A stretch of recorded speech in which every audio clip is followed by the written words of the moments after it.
System. এখানে বাচ্চাদের জন্য শপিং মলে ছোট করে একটা টয়লেট দিয়ে দিতে, যাতে বাচ্চারা ওদের মতো করে টয়লেট ব্যবহার করতে পারে। ছোট্ট একটা কোমোড, দেন ছোট্ট একটা বেসিন।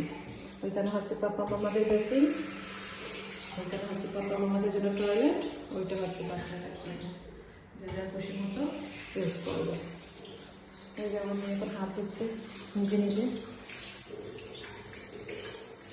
আপনি আমার শেষ, চলে আসো।